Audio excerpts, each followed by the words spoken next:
Good evening, welcome. Welcome. Yeah, welcome. Howdy do. Doing good. How about you? I am doing well. Just another fun night here, recording voices and doing things. Yeah. All of playing with the voices. Voices in our heads. Somewhere. Yeah. So let's see. We don't have any announcements this week other than please listen and like the show and give us reviews. We're on all major platforms: Spotify, Google Podcasts, Apple Podcasts, and a few others. Yep. And if we're looking to expand more, so if there's a recommendation for someplace to throw the RSS feed, we'll definitely do that. Let us know. There's a lot of podcast stuff out there. As we were just talking about, there's also a version of the podcast on Patreon, patreon.com/Scuba Studio, that is a little bit of extended, a little more, off the cuff. A little more extra. Yeah, extra's always good. Yep, because you get a little bit more saucy. And it's any level Patreon support, you get access to the extended. Go home or go broke, or something in that manner. Maybe Something. keep a few cents in your pocket. Yep. Ching, and as always, a big shout out to Sirenscape for providing the backgrounds and sounds. Backgrounds and sounds. And tonight's kind of a special thing because we're doing the tech test for possible streaming.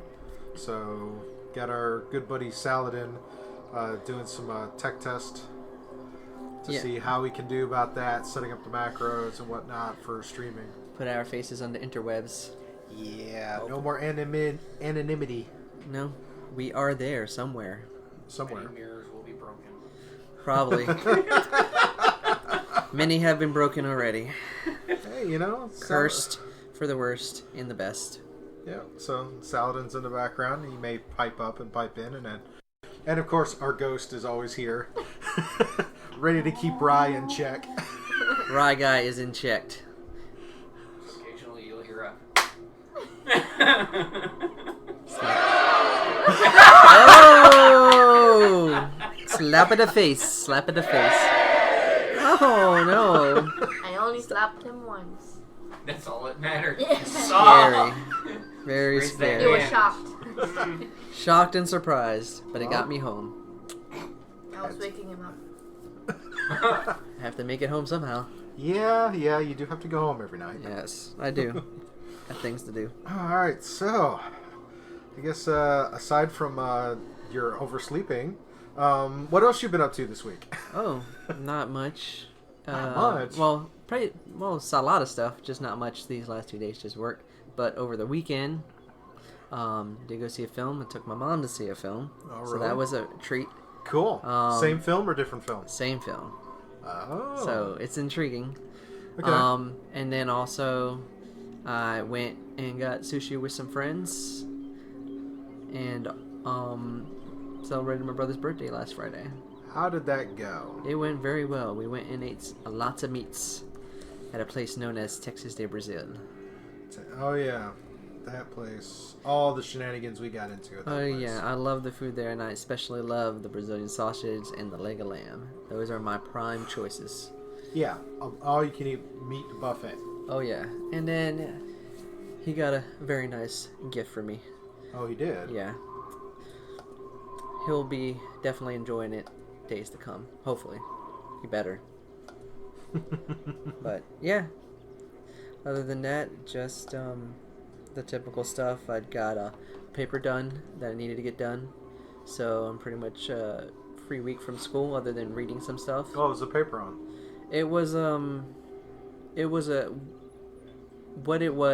We are building an e-portfolio. Okay. And what we're doing, we're looking at our college career and pulling up projects and papers, which is being called artifacts, and we're going to do like a cross analysis of all our stuff and find a theme. And my theme is my improvement as a writer through my college career. So it's going to be up to 9 individual projects, which I'll cross analyze, and it'll by the end of the semester there'll be the full reflection on it online. Cool. But the paper was called a missing artifact. So what I did was I looked at another type of writing I did and did a rewrite. So what I did, I asked my professor. She said it was okay. So the missing artifact was like a prior film review. So what I did was I took one of my older film reviews I did before I started college, and then rewrote it and then analyzed the differences between the two and how what I've learned in college improved my writing skill from when I originally wrote it to when I wrote it over Now, the weekend. did you re-watch that film in question, or just rewrite it based solely on your first review? I solely based it on the first review because whenever I go back to read my reviews, I can remember everything that I saw in that film. And Okay. the reason I also picked this review because I recently saw it on one of the movie channels, so it still was a little relevant in my mind. So the film review that I redid was The Theory of Everything. It was the Stephen Hawking film that came out in 2014. And that's the reason I picked it, because that was right at the time I started back at college. So it was a good. Gone something a little earlier, like 2012. I was, but that one looked more. When I read it, I was like, "This is a good example of what how I used to write, and what I write now." Oh, okay, that's fair. So yeah, so I worked on that, and then just a typical weekend, just chilling. Hanging out. Yeah. No special festivals or anything like that. Nope. There is a festival coming up this weekend I'll be going to. Oh, really? Chesapeake Wine Fest on Saturday. Right down the street here, over in the park. A bunch of wine, bunch of drinking. It's I get it when I can, or I get out when I can. But let's see. For me, actually, I had a fairly quiet weekend. I decided to take a couple days off of the day job and spend a couple of days in shop therapy. That's shop, not shock. But shop therapy. Spending some time working on the shop and getting some projects started and whatnot, which we'll go into a little later in more detail.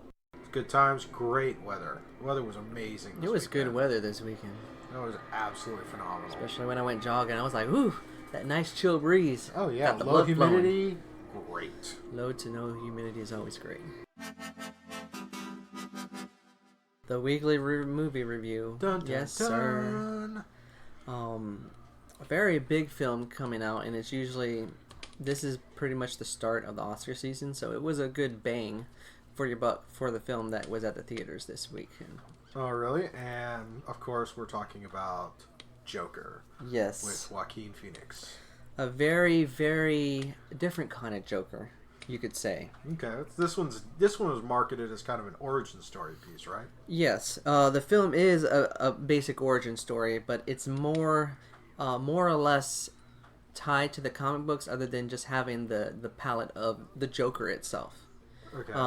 The film is more of a character study, and it centralizes on a character by the name of Arthur Fleck, which is played by Joaquin Phoenix. So, and basically you watch the film, and it's a character study of a man that's just been forgotten by society, and also he deals with a lot of mental instability. And in the beginning in the film, you just watch as he gets into situation after situation, which just constantly is just butchering and breaking him down as a person. Okay. As you watch it, he slowly starts to fall into that entrapment of his own mental instability, because he's got a few things wrong in the head. A few things. I mean, other than if you've seen the trailer, that like really crazy laugh. There's a couple other things that is tied to some disillusion and some other things, but I'm not going to go too far because it will spoil some things. Yes, spoiler free. I'm planning to go and watch this tomorrow night. Oh yeah. So basically, the film is more or less just about Arthur Fleck. There's not really a big plot. There's not really any really strong direction or narration. You just watch as this guy just kind of falls down this rabbit hole of deterioration of a person caught in the trap of what Gotham has become. okay. Basically, it's like a social reference to inequality, rich versus poor, social injustice, a lot of prejudice against certain people, and you see that manifest within Arthur Fleck. And the first half of the film is very slow, very methodical. It's either you you take it as it is, or you're just going to be bored with it, because it's focused on Arthur Fleck. And Joaquin Phoenix gives probably one of the best performances of his career, outside of probably Gladiator and maybe a couple others I'm forgetting right now. But he makes you see the flaws and the layers of who Arthur Fleck is. And there are times when you feel for him, and then there are other times you just kind of are scared, just because of his physical mannerisms and the dialogue delivery he has with other people in the film. And it's just kind of very eerie and tense. And that tension is driven by those interactions. And you can give a plus to the director, Todd Phillips, who takes a very realistic approach to developing the origin story of Joker. Like I said, the first half is very methodical, very slow paced, so that can either make or break it for you. But there comes a point about halfway through the film where something happens, and it starts to evolve Arthur Fleck into a personification of Joker. It's not straight from the comics, but you get to see that little psychosis of Joker's mentality, at least in the latter comics in DC. That's not surprising, because I think as far as comic book villains, his origin has been the most ambiguous. Oh yeah, and they tried to give a definition for it here, and a lot of times in the comics, like you said, it's very ambiguous, but at the starting point you know who Joker is, because he's Arthur Fleck, and you just watch him deteriorate into the Joker, or evolve into the Joker, however you want to call it. He's either deteriorate, his mental instability causes him to deteriorate into someone totally different. He embraces his psychosis, his darkness, and it becomes he becomes an idol for all the people that are being held down in Gotham. So you start to see the things that he does inspires certain riots, certain people to fight back, certain people that hate up on Thomas Wayne and other people that you're familiar with in the Gotham lore. So yeah, it's because this is set like in the 1980s. Before, or not so, the 80s is relevant, Yeah. but relative, but it's set before Bruce Wayne loses his parents, and before he starts that journey of his own to becoming Batman. They try their best to make sure that you don't focus on any of that. It's barely touched on. Okay. Anything with Batman origin, it's just, Thomas Wayne is one of the characters in it. He's just there. The whole focus is on Arthur Fleck. Okay. So, becoming this version of Joker. Yes. So how would you say this version stacks? I believe it's a very good film. It isn't a film that is, I believe, this might hurt some people out there, but this movie has been overhyped to a degree. Okay. Just because of a lot of the pseudo controversy, because in actuality, the film isn't very controversial. It's just very dark, very gritty. There are disturbing images, but that isn't something you haven't seen in a Quentin Tarantino film, in a Martin Scorsese film, and any kind of like dark satirical film that came out. When I was watching this, all I could think of is two different films that are very dark and disturbing: Requiem for a Dream and 1 Hour Photo. If you know 1 Hour Photo, Robin Williams was the main character in it. And the reason I reference that film is the fact that people try to make this film the standout like it's the groundbreaking and a masterpiece. And it's not a masterpiece. But that doesn't mean it's bad. It's good for what it is. It takes ideas from a lot of films from the 70s, from a lot of psychotic-driven films like American Psycho and 1 Hour Photo. But it's an amalgamation of all those different aspects with the palette of the Joker from the DC Comics. Okay. So it is its own thing. It's just, I would place the hype away, place all the negativity away, and just focus on what this film is. And it's a character study of a person who falls into his own madness. It just happens to be we're using comic book material. Yeah, you're using comic book material and using the Joker as the skin palette for everything.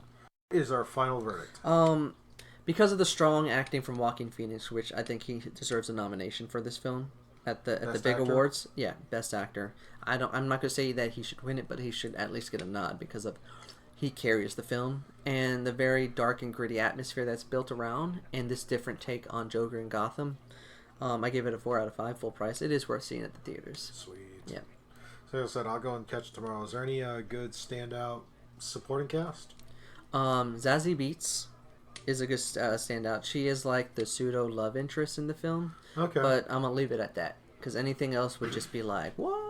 Oh, yeah. Spoiler, and we Don't don't want want to that do happen. that. Don't want to do But that. other than that, it's really people come and go in the film, and the film is just centralized on Joaquin Phoenix character, Arthur Fleck. Okay.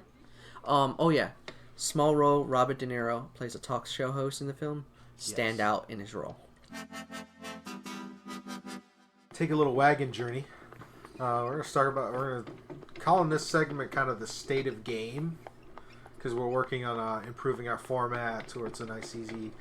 We hear this. Now we're gonna get into some of this other cool stuff. And state of game is games we're playing, whether they're tabletop games, video games, Any kind of games that we're playing. any type of role play game. But let's start with you. What games are you playing? Well, I'm still digging knee deep in Borderlands 3. That game is just super fun and amazing. I can't get enough of it. It's like every 5 seconds I'm switching out my guns because it's always something better. Okay. And the plethora of guns is just ridiculous. But anybody that's played Borderlands knows that they have a ridiculous amount of guns in that game. But the variety of guns this time around is just insane.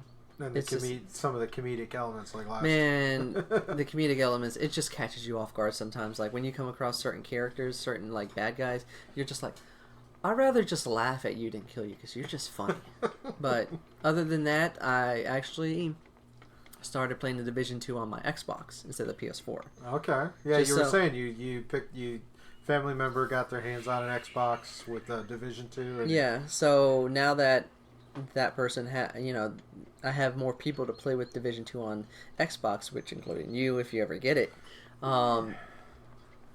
I'm definitely I started it, just got through the intro and stuff, and I kind of just leveled out there and just waiting for my other co-pilot to get up there so we can start gaming.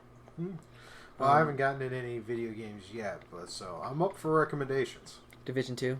Division 2, yeah. And then Try something else that's on Game Pass that I can play with people. well, there's a bunch of action RPGs on there. I think Torchlight is on there. Did you mention Torchlight? Yeah, Torchlight. I think it was a Games with Gold Yeah. thing not too long ago. So yeah, there's a few games. I just have to go through the list. Yeah, So there's a lot of definitely get some streaming going. yeah. There's a lot of like 4-player co-op games on there. Just gotta look Okay. at them. Cool. Any other games? Any?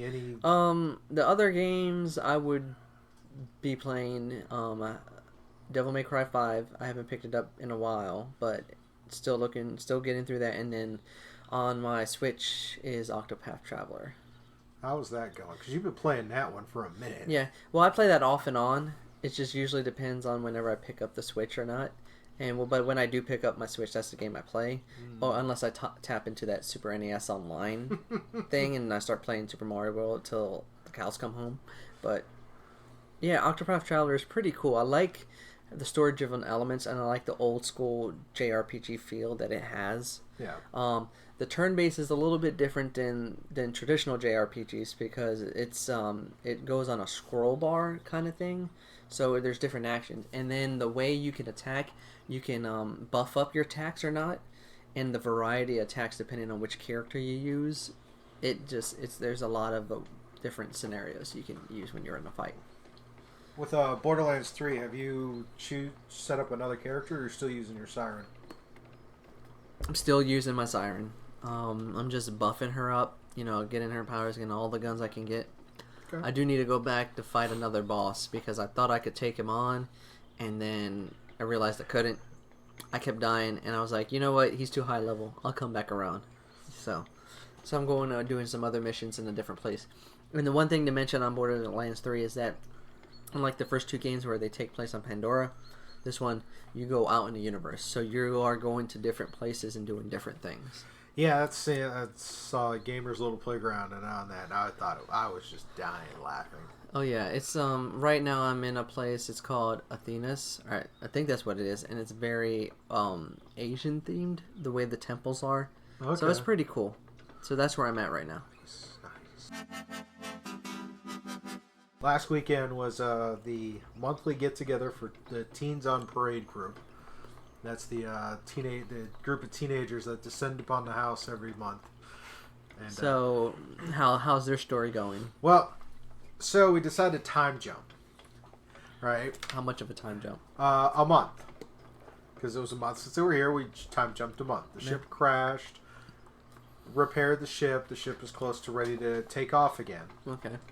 And the captain has asked the party to head to a nearby town, which is named Mos Eisley, not to be confused with the other Mos Eisley, but still a den of scum and villainy.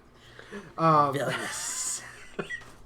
And they have to meet a contact of the captain's to deliver a letter and get a package and bring it back. So this is a simple, It sounds like a fetch quest. Yeah, it's just a fetch thing. Okay. So, and they decided to leave at night and trek across the desert.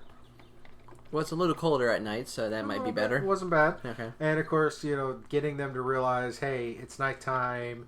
Not all. It was like, it's nighttime. How are you seeing? And that's when all of a sudden they realize, wait a minute. Only 2 of the 6 people playing had night vision.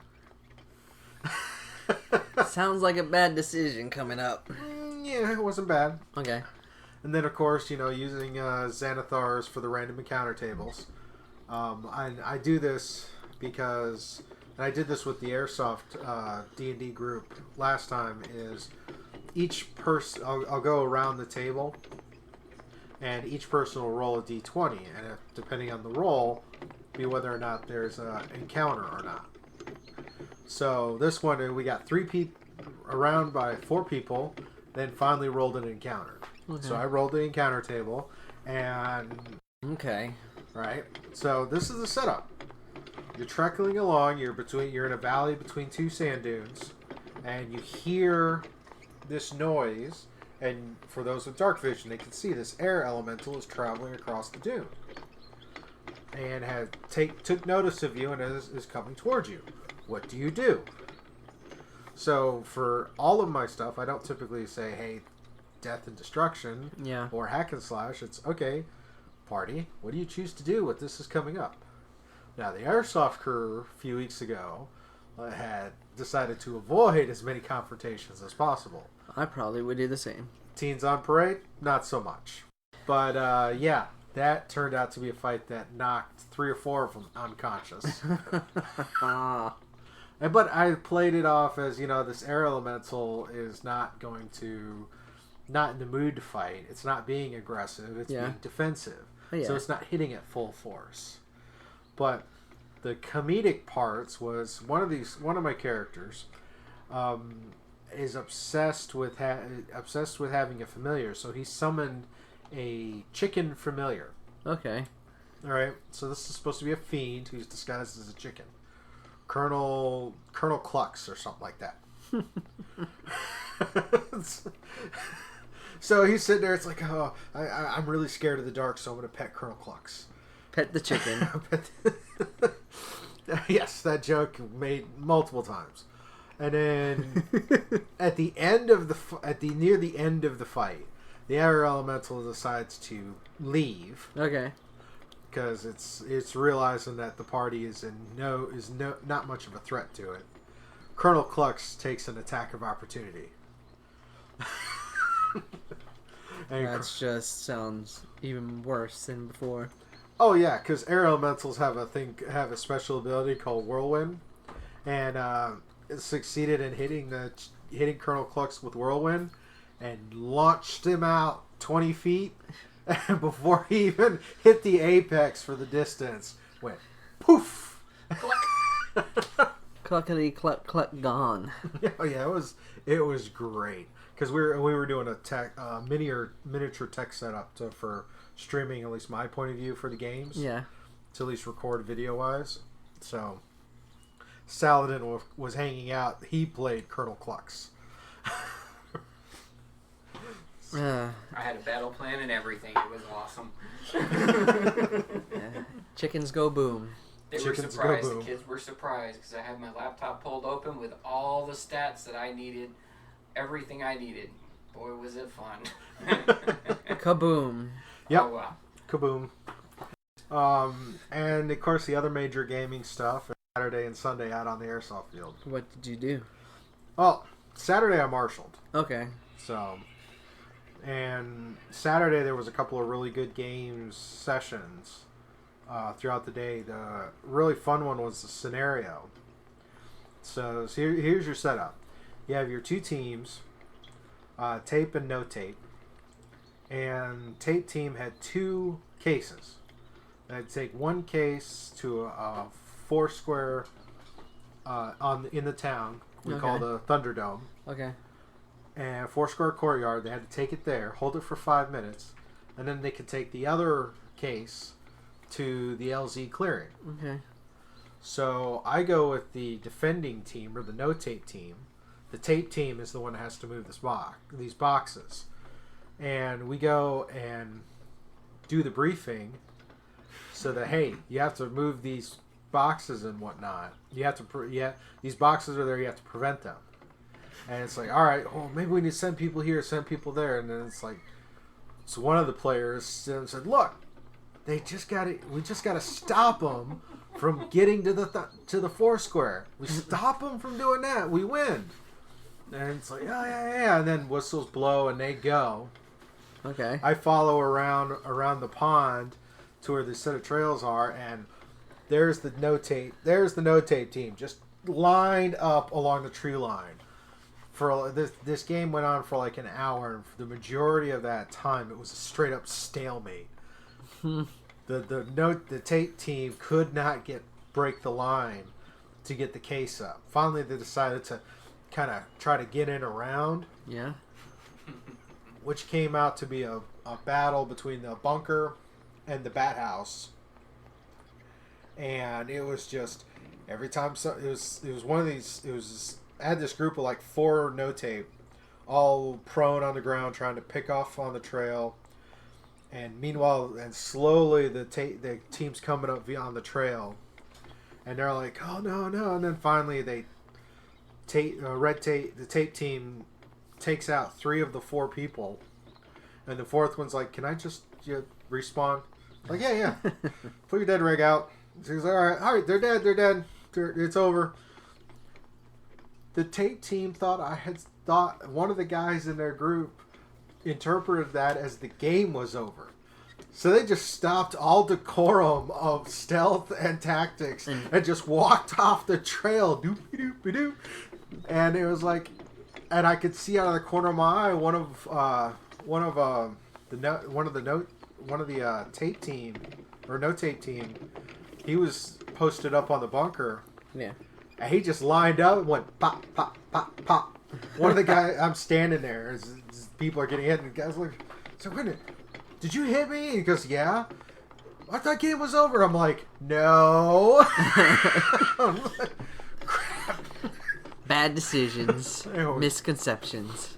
Yeah, so it was really fun just seeing the back and forth on that. But that's what going out there is all about, is seeing everybody out there, everybody's having fun. There are a bunch of kids that come out, they learn how to play.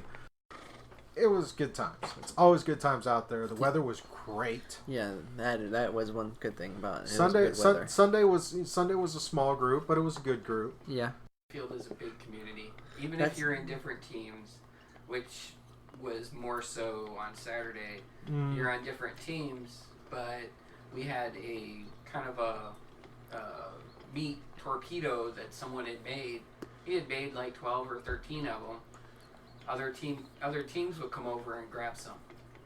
Yeah, it's a huge tailgate party. Oh yeah, it's great. It's really great to see when you see stuff like, a game like that bring people together. You can have fun, create new games. And on a big event days, there are several people with grills, so you get to smell people grilling, and a lot of fun. In fact, fight for that ribs. Yeah. Oh man. Smoking some ribs out there. All right. We'll get barbecue one day. Yeah. So, looking ahead on that though, there's a major event this weekend. They're actually doing their version of a milsim event.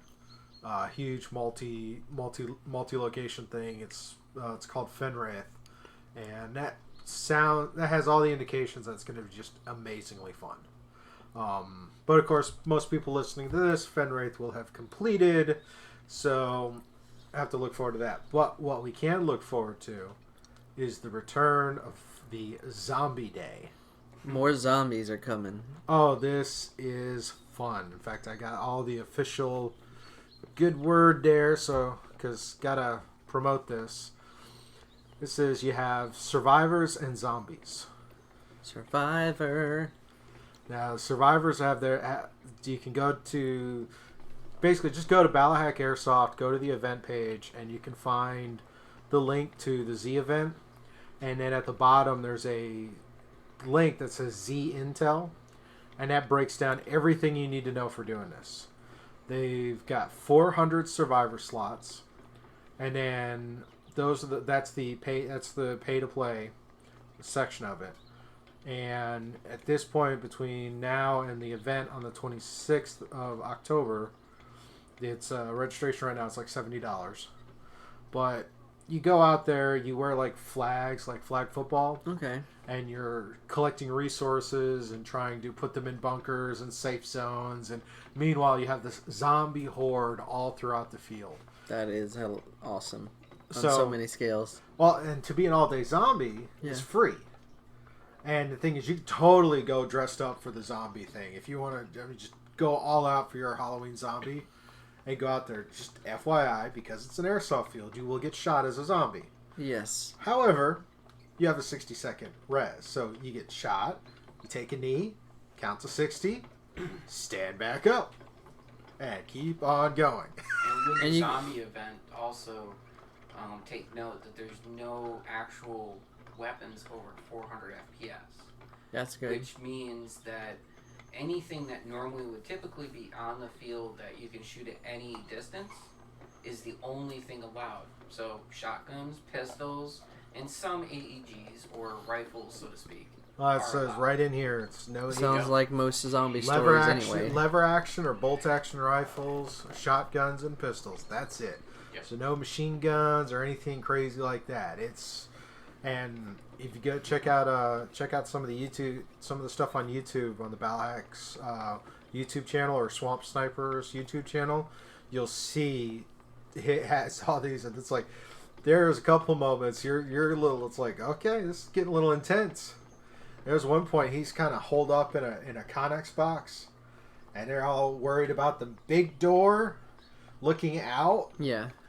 And all of a sudden they hear a noise behind them. Turn and look, and at the back of this particular Connex, there's this little 2-foot square cut out, and this kid crawled in, stood up, and started. It was just like, whoa! Check all your bases. Check it all, because again, pistols, shotguns, and bolt action. So it's like it's no high cap mags, none of that. So you got. It keeps the game even. And the nice thing is these events have a lot of role play in them. Yeah. So that's why I'm calling it LARPing in the woods, or modern day LARPing, because you're dressing up, you're playing a role. There's a game master. There's all this other stuff. It's a lot of fun, and this will be the first one I attend, but I am definitely marshalling. I think Skittles wants to be a survivor. She originally wanted to be an all-day zombie. Now she wants to be a survivor. I'm a survivor. Being a survivor is actually a lot of fun because during that, I don't know if they mention it in the brief or intel, but being a survivor, you will be a zombie for part of it. So normally it's broken into 3 phases. First phase, they have 2 groups of survivors. The first group, Group A, will be a zombie with the other zombies. Yeah. Second phase, Group B, will be a zombie with them, and the survivors, the Group A survivors, will now be trying to get resources. Yeah. The last phase, zombies against both groups A and B. Mm-hmm. And these bunkers can only hold 15 people. Well, guess what? There ain't enough bunkers for everybody. Someone will perish. So it's very 28 days later. Very, very much. Well, I would like to run. Yeah, no, I would like to be a 28 days later zombie because those zombies are scary as. And there actually is a class of zombies that is the 28 days later. They're the run because you have 3 classes of zombies. You have the shufflers, You have the walkers. And then you have 28 days later, get the hell out of the way. Usain Bolt, watch out. Then you have the ultimate. Oh, yeah. Your heavies, your juggernauts. Oh, I know We all only about have the one. juggernauts. But it will not go down. And let me tell you, it's scary because all you hear is clunk, clunk. You're like, oh boy, run, run, Reminds run, me run, of run, the. It run. reminds me of the Tyrant in Resident Evil 2 remake game. Some new stuff. And we actually, last week, we got another topic submission. But we didn't get to it last week, so we're going to make sure we do our due diligence. And we're going to kind of touch on it. Somebody had made a comment in there about talking about luxury travel. Traveling in the rich and famous. Of some kind. To me, this seems very broad. It is very broad. And it's also very subjective. What one person may think is luxurious, another person may not. When I think about luxury travel, when you mentioned the topic to me, the first thing I thought about was just visiting abroad. Mm-hmm. Because when I hear the term luxury travels, I mean, of course, there's stuff that are like the rich and famous, but luxury travels, in my mind, it's just somewhere you normally wouldn't visit. It doesn't have to be expensive.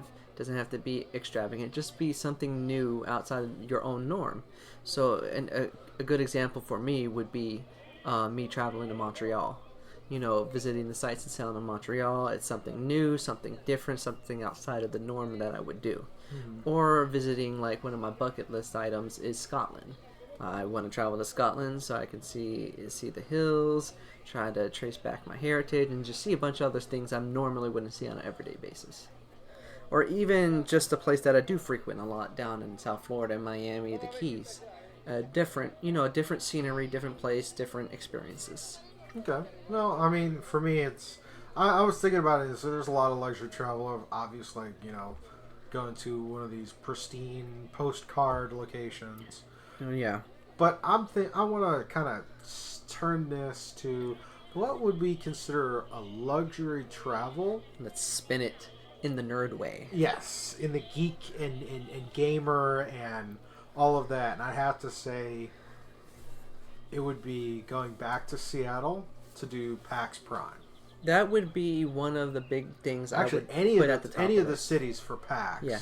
Or even any of the cities for the cons. Yeah. You found an article that is the top 10 places to visit that are for like luxury travel. Yeah, this is on luxurytravelmagazine.com, and somebody put down an article what they think are the 10 best.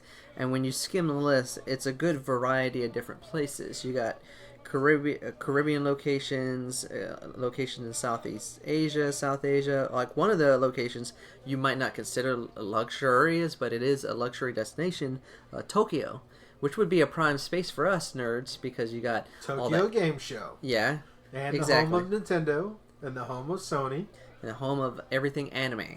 Yes, so that would be a very luxurious thing for a geek. Yeah, and even keeping it in the States, they have New York listed on there. What just wrapped up? New York Comic Con. Exactly. See? So there's a lot of like combinations of high price stuff, beach resorts, and even places where nerds can venture out to. And I say you got to combine the two. If you're gonna vacation, Yeah. Where would be good meccas for nerd and geek to vacation? Tokyo for Tokyo Game Show. New York for New York Comic Con. Yeah. San Diego for San Diego Comic Con, or LA for E3. Germany for games. Germany for Gamescom. There's a lot of traveling all through Europe that you can do. And we could probably end up in their number 10 spot, Amsterdam, for various reasons. No, I want to go further south. Belgium? New Zealand. Oh, that's way south. Yes, but New Zealand. All of that Lord of the Rings stuff. Let's go drink at the Green Dragon. Green Dragon. So yeah, there's a luxurious trip in my mind. Yeah, that would you're pulling up my heart right now. And you're making me just want to like just cut it right now and let's go. You know. Yeah. Sure. It's when you get your private plane. Oh yeah, maybe one day in what, a million years, million and one. Who knows? Like we might hit the big time to get funded. But there's a whole lot more we can do that because luxurious travel again is it's based prime, on the person, based on where it is they want to go, what it is they want to do. Yeah, and like you gave some of the spots that you would do outside of the nerdy, the game stuff, and then I mentioned some of the stuff that I consider luxurious. At the same time, on top of all the places that the Comic Cons and stuff are at. Yeah, I even want to throw that out also for our anybody who listens to this to kind of reply back, and because the other gaming group that we talk about is the Airsoft community. Where would be places Airsofters would consider a luxurious vacation? I don't know. For playing Airsoft. To me, I'm sorry, I'm biased, so I'm going to stay right here local. I would guess anything mountainous and wooden or somewhere vast out west. I have a point to say on that. There was, I should say, in Missouri, there was a mall, an abandoned mall that they used to play Airsoft in. It was only just now recently put onto the can't play ever there due to the new owners, but a mall. An actual mall. An abandoned airfield. That's been done way too much. Oh, okay. But a mall, an abandoned mall, is actually one of the top spots. I could see that. I could see that as a prime place, especially playing games like Dead Rising. Mm-hmm. You can understand why that would be. For the mall, it gives you the outdoor aspect. Not so much outdoor, but the longer range shots. Yeah. You can do longer range shots. Plus, it gives you more CQB, which a lot of the players lack when they're going to some of the fields. Yeah. Not to say bad about Ballahack, but they don't have a big CQB area due to their limited area that they have for buildings. But with that, you have a lot more freedom when you're in a mall. Because you get those back corridors. Woo, that'd be fun. Pitch black corridors. So you really have to start using tactics and just being diligent of knowing where you are. So you don't get lost. Yeah, and if it's a multi-level mall, like a couple that we have around here, or like you have some strange designs like some we have around here, it'd be interesting. Moving on. Our next topic is there's some major news dropped about the PlayStation 5. There was some major news. Tell me about the PlayStation 5. Well, I guess Sony decided to stop dancing around the topic because rumors been dropping about them working on a system, something coming out.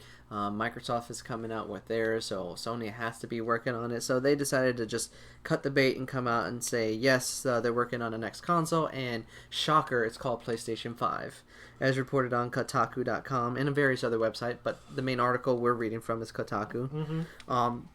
The big sticking points is it's going to be out holiday 2020, so probably around Christmas, November, December timeframe, maybe next year, if they're looking at holidays. Typically right before Black Friday. Okay, some other big notes. The console will have a solid-state drive. Games will be released on a 100-gigabyte disc. Use the standard Blu-ray player that they've got in the PlayStation. 4K Blu-ray player. Which they have in the PlayStation Pro right now. You will need to install the games from the disc, like any typical thing. They're going to have a revised interface. They seem to got a hold of the prototype of the PS5 controller, and they say it's similar to the PS4 controller with a little bit differences. Yeah. You can't. Your cords are all different now. They're going to use USB-C on the new controllers. Okay, that is. They said so. Stocking up on all those wires don't mean a thing because they're going to USB Type-C for the chargers for the controllers. And just some other just general things that you expect. The one thing they didn't mention, but people are really hoping for, is backwards compatibility. That's nowhere mentioned on any of the articles so far. But the guess is that with how Microsoft is doing their Xbox, how they can backwards compatible all the way back to the OG days, they thinking that Sony is going to take a bite of their playbook and go all the way back to PS1 on PS5. That's just the rumor out there. That'd be interesting. But yeah, like from the list, I am definitely just adding another debt to my wallet because I'm either going to get this or the other one or both. No, knowing you probably end up with both at some point. Yep. I will just because of the way the landscape of the gaming sphere is going with a lot of since we've in just recent months, like everything's going crossplay. You have major game players like the Modern Warfare remake going crossplay. Sony announcing that all their games can go crossplay. So it's like a matter of choice by the time these systems come out. You know, Microsoft Project Scarlet, and PS5. So it might just be a matter of where do you have most of your community on, and which games you like more when it comes to exclusives. That's true. But like you said, I might have both in the end of the day. It's just gonna happen. It's not might. It's will. Oh yeah, let's rephrase that. I will have both systems at the end of the day. Yes. It's just a matter of time. Right. It's a matter of time because this last generation, I got the Xbox One first, and then a good deal on Black Friday hit, and I got a PS4. That's how it works. And then I got a Switch. On to our next segment. Shops Inc. Yeah, shop. I'm debating on the name, but I think I'm going to call it. Basically thinking this is like shop therapy. The therapy of things that we do on the side. Part of what we talk about is we talk about making things, whether it's making memories through adventures, making friends through games, or making crafts and projects and working on things. So this is kind of an inspiration from a podcast I listen to where it's like, what's on the bench? What kind of stuff are we working on? You being a writer and a novelist, you've got some stuff you've been working on, I'm sure. Oh yeah, I've mentioned over a few of the podcasts. There's two major things I'm working on writing wise is a romance novel and an inspiration novel. So. The romance novel is it's getting there. It's about 2/3 of the way done. I did finish up the last time I talked about it. I was working through certain sections, and what I did, I went back to certain parts that I didn't realize I didn't completely finish. So okay. All the parts from 1 to 7 are done. Okay. So that means there's 2 more parts to write. So once I write those 2 parts, I'll write them out and then go back and do some edits, and then that'll be done. And however I'll post it, whether it's online or in book form, it'll be out there. The inspiration book, I did write the next section in that book. Okay. The way I'm writing it, it's I'll give a little bit more insight on the book. It's a 10-step process on how to get out of the hole of depression, and it's how I fought my way out of certain depressed moments. So, like I said, I thought it would be just a good thing to put down in a book and see if it could help people. Well, so I got in a lot of ways it could be very therapeutic. Yeah, because everyone has gone through some moment. Yeah, and how they go through and how they cope with it and deal with it. Because that sometimes it's not so much, hey, I did this to get better, or I did this to. It's other people go through this too. Yeah. Other people, it's not a wholly unique. Yeah. So there's a lot of daunting things that happen in and outs in life, but there's always ways to get out of it. And when you look at certain people and you wonder why would they do that with such a great life? And like the last person that struck me because of that was Anthony Bourdain. And when he are you calling from the past, Bourdain? Are you chirping at me? Well, we're now in the mountains. Okay. Overlooking the pretty valley. Pretty valley of cooking and talking and all that stuff. But, hey, destination unknown. It is unknown. Let's fly away. But yeah, that's the reason I decided that I wanted to write this book, is because after his, tragic death, I was just like, you know what? He's inspired millions just from the way he lived life, and just because of all that, the heaviness of it. So I was like, you know what? Let me put something out there that helped me to get through those times to keep me from, pulling the trigger. Yeah. So I am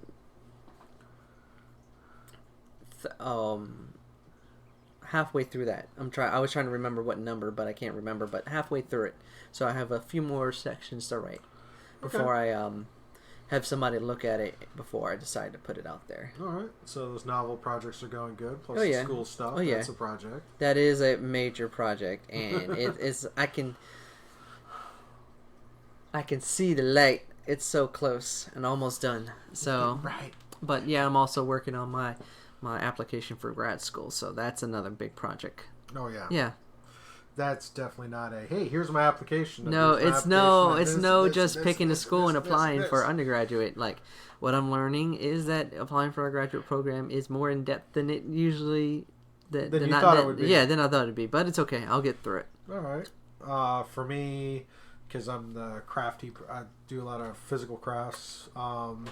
Spent a couple days in the shop building up some shop furniture so that I could do some woodcraft projects. One of them happens to be doing a desk that I'm going to put in my living room for a new computer that we got.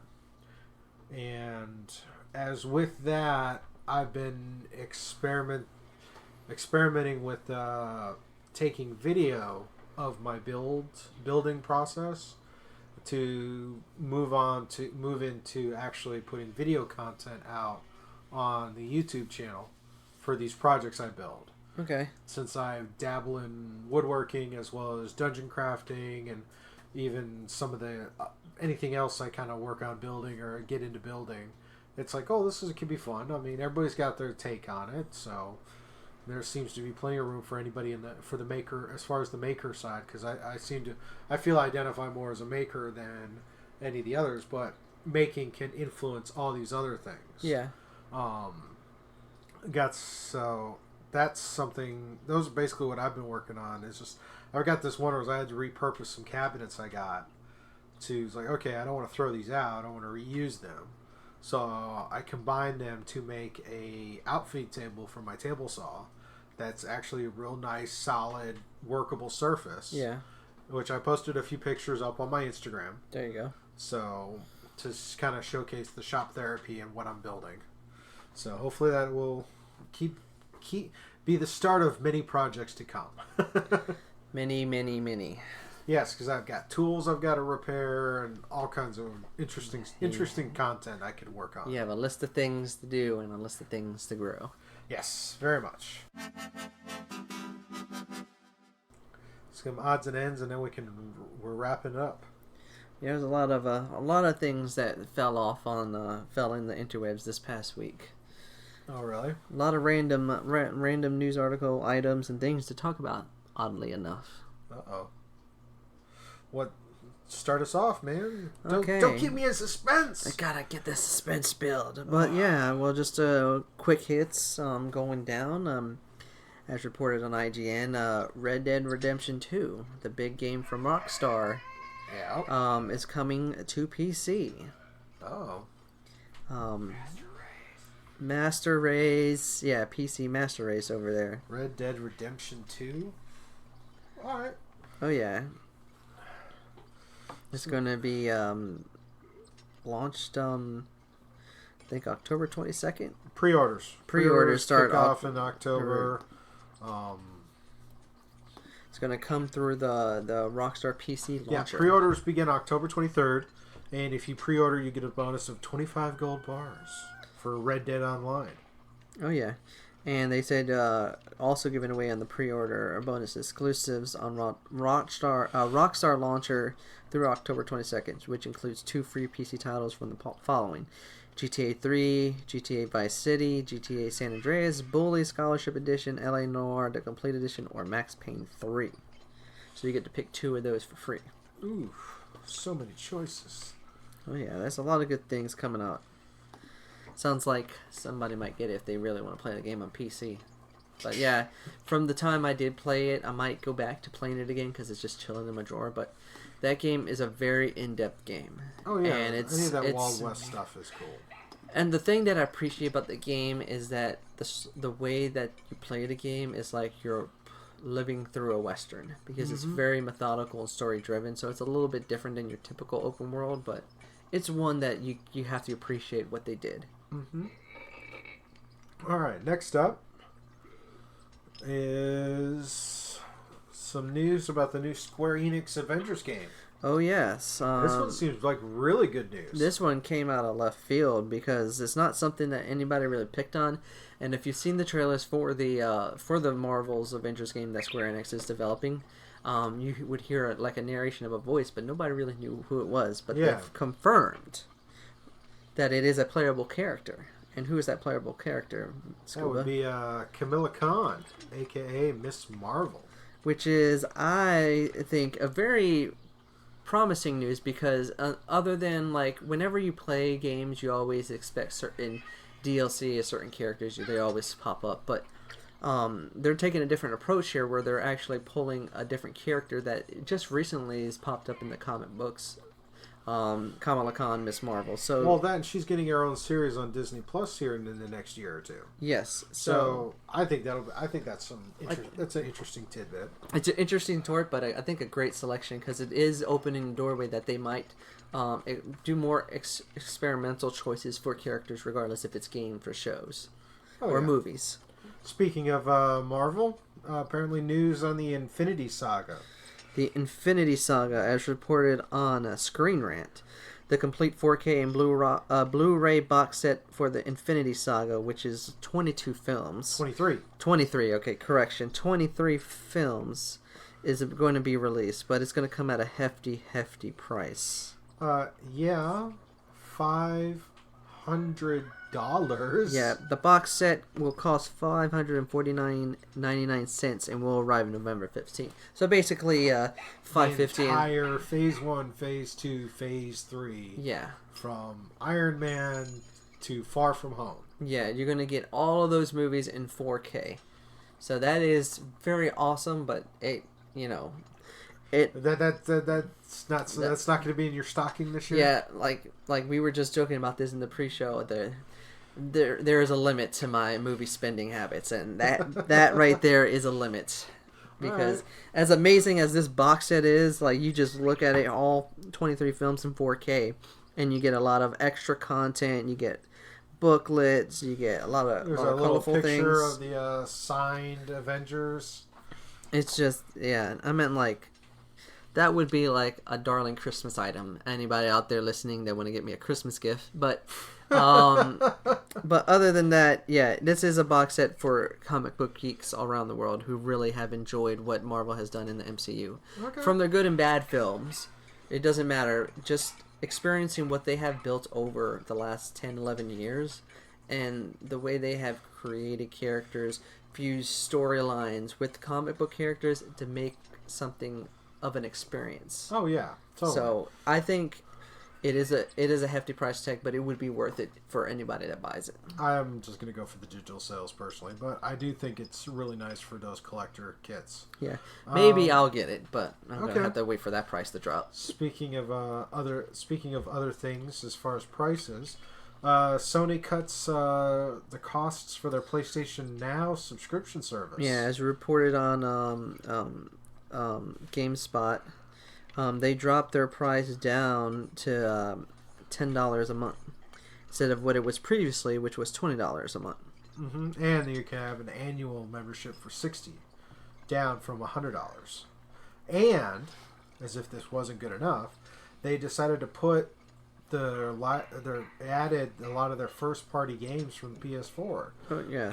The new God of War, Infamous Second Son, Grand Theft Auto 5, Uncharted 4, and it's like, okay, that seems like a good hook to try and get into this. And it'll be available till January 2nd, 2020, those games. Yeah. So, if you're a PlayStation Now person or have considered getting PlayStation now might be the time to do it. Okay. Let's get into some TV stuff. TV boom tube. I don't know, TV/movie thing.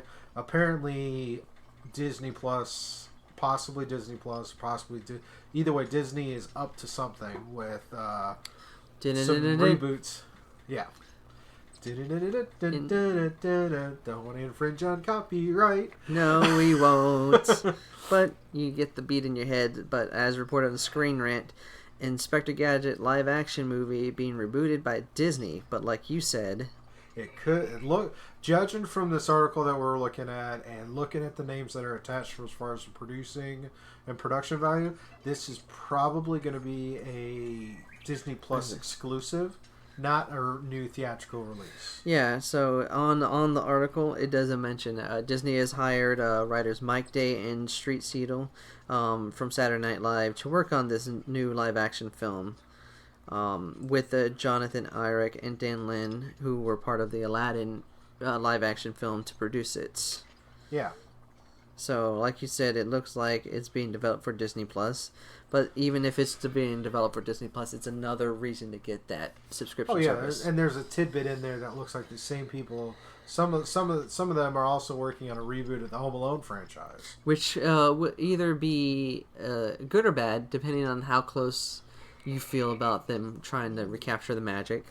Yeah, recapturing something is always harder than it sounds. Oh yeah, especially speaking of recaptured magic. Recaptured. Lost in Space Season 2. We're not lost anymore, are we? No, not so. I guess the first season did well enough. They get into Season 2, so they dropped the trailer for Season 2 at a New York Comic Con. Mm-hmm. And the second season is going to be returning back to Netflix on December 24th. This year? Yes.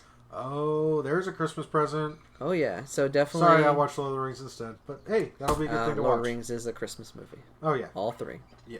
Yeah. But yeah, this definitely gives me. I haven't watched the remake that they did on Netflix, but I heard very good things. So it does give us a chance to go back, revisit, and put a review. Yep, it does. I haven't watched the first season yet, so no. I did watch the trailer for Season 2, and it does look like it looked like it's going further in developing the characters and the story. Okay. Well, another bit of Comic-Con news has to deal with the galaxy far, far away. In a galaxy far, far away. There was quite a bit of news out of New York Comic Con concerning Star Wars post Skywalker. Yeah, they did have a panel, and on the panel they went and touched up on something called Project Luminous. Can you elaborate, Scuba? Project Luminous. It looks like they are definitely trying to build upon stories beyond the Rise of Skywalker, but they also didn't reveal too much because they feel like that anything to reveal would spoil the movie. Yeah, we got to get through Rise of Skywalker first, but some of this new stuff is taking that era post Skywalker and messing and going with that. The bit about the news that really caught my eye was I think I know which one you're talking about. Writer Timothy Zahn. Yeah, he's doing another Thrawn trilogy, and I have the three he did under the new continuity with Thrawn. I have actually realizing I have most of the original trilogy he did. Part of the expanded universe now. Yep, the expanded universe stuff. I have 2 of the 3 books or 2 of the 4 books. But I like the character Thrawn.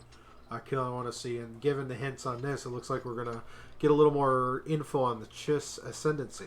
Which is good. So with that and the fact that they're working on stories beyond the Skywalkers, this is something I have said often on the podcast, is that you have a galaxy full of immense possibilities. You have different kind of characters, races, planets, feuding factions, even more people that dabble in what is the Force.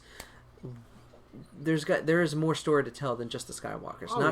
The hurt you Star Wars geek fans out there. There is a lot more stories out there to tell. And that's why I'm looking forward to The Mandalorian on Disney Plus, because it is giving us a different story, a different part of the galaxy. Yeah. So. Alright. And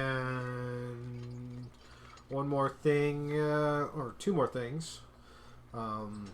Viking Season 6, as far as TV streaming news. Oh yeah, reported on IGN. Viking Season 6, they dropped their trailer.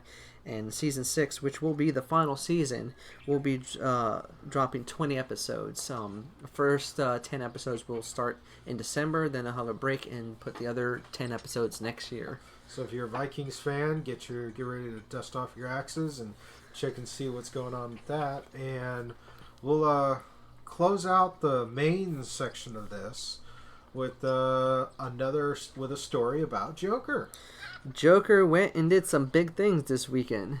Oh yeah, talk about had a amazing opening weekend. Oh yeah, so as reported on IGN, our good friends over there, the controversial Joker made 93.5 million domestic to make it the biggest October launch of all time. Nice. So, and they took in 140 million in overseas. Yeah, so it pushed them over 200 million in the first weekend, which is a very good overhaul. Definitely made back your production cost. So this is a very great thing because DC has taken a lot of hits for what they've been trying to build over there, trying to compete with Marvel. And then they decided to just, instead of just trying to build a universe, they decided, let's go and just try to build good movies. And since they decided to go that track, they've actually made some big hits from Aquaman to Shazam to now Joker. It seems that they found their footing in just telling individual stories. Well, it's kind of funny you mention that because in this article it lists how the opening weekends were for all of the DC expanded universe. Yeah. And Joker has the number 6 spot. Yeah, so far, but a lot of the films above it weren't critically received, and some fans didn't like them. But another thing, as far as just showing how much of amazing phenomenon this is they actually have the list from Box Office Mojo on how this past weekend's top 10 went. Yep. And I'd say the most startling thing is between number 1 and number 2. Because number 2 was Abominable, which is the new kids anime film. Yeah, it came out a week ago. That took in $12 million this weekend. Joker took in 93.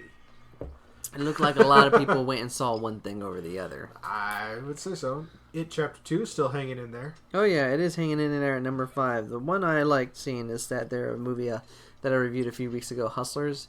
A lot of positive word of mouth has made it. It's been making a lot of good money, and it's worth it because it is a very good movie out there. Alrighty, so let's go ahead and do our closing info, how to find us, where to find us, and then we can move into our Patreon section. So, let's see. You can find me on Twitter at SavinCod. You can follow Rye Guy on Instagram at Incubus Trav. You can find our show page on Facebook /Scuba Studio.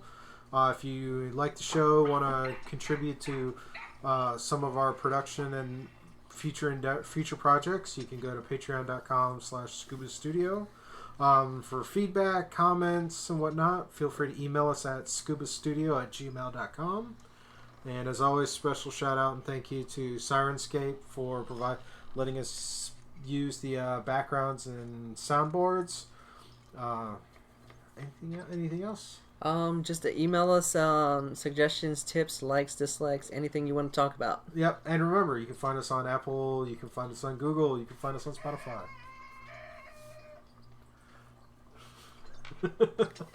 Oh yes, and a big shout out to Saladin over on Twitch for him coming out to help us with the stream and providing some colorful commentary. Yeah, dropping them beats. Colorful. Alrighty, well I think with that, we'll probably call it a night, call it a week. It is that time. Alrighty. Send off. Thank you all for listening. Thank you all for supporting us. Check us out. Give us likes. Give us reviews. And peace. Okay.